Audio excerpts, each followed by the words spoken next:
దేవి సమేతంగా విచ్చేస్తున్నారు. పద్మభూషణుడైన మన బాలయ్యబాబు గారిని చూసి ప్రతి తెలుగు హృదయం గర్వించింది అనడంలో అతిశయోక్తి లేదు.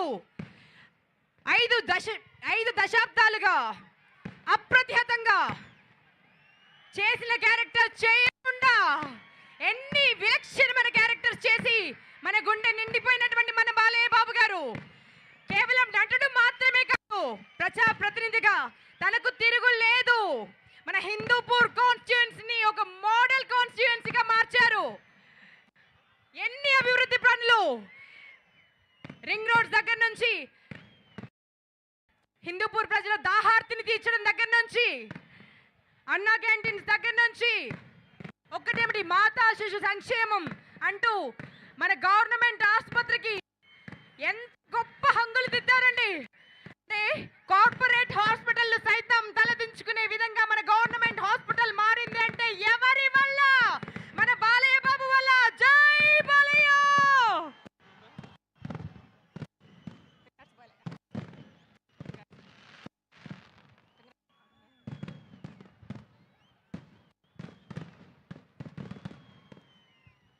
శివపార్వతులు విచ్చేసినట్టు సతీ సమేతంగా మన బాలయ్యబాబు రావడం జరిగింది. మీ అందరి కోసం మరొక్కసారి మీ కరతాళ ధ్వనులతో వారికి స్వాగతం పలకవలసిందిగా పేరు పేరున మీ అందరిని రిక్వెస్ట్ చేస్తున్నాను.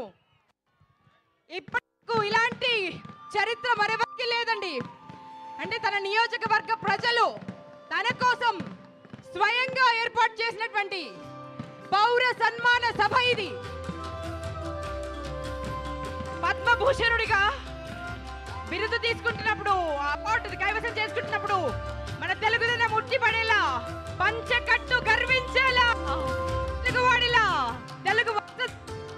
తెలుగుదనంతో వెళ్ళి ఒక్కసారి ప్రపంచం అంతా అటువైపు తన వైపు తిరిగి చూసేలా చేశారు.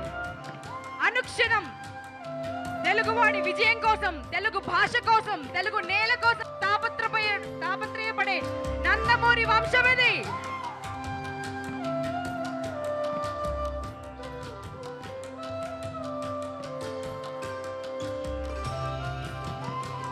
కాదు, 2 సార్లు కాదు, ఏకంగా 3 సార్లు హ్యాట్రిక్ ఎమ్మెల్యేగా నిలిచినటువంటి మన బాలయ్య బాబు గారికి మరొక్కసారి మనస్ఫూర్తిగా అభినందనలు తెలియజేద్దామండి.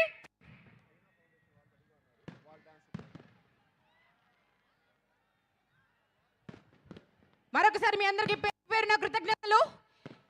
ఇంత అద్భుతమైన పండుగ నేను ఎప్పుడూ చూడలేదండి. ఇన్ని వేల మంది, ఇంకా ప్రాంగణం సరిపోయింటే లక్షల మంది వచ్చిండేవారు. ఇన్ని వేల మంది స్వచ్ఛందంగా బాలయ్య బాబును సత్కరించడం కోసం పద్మభూషణుడైన సందర్భంగా ఈ పౌర సన్మాన సభ ఏర్పాటు చేశారు.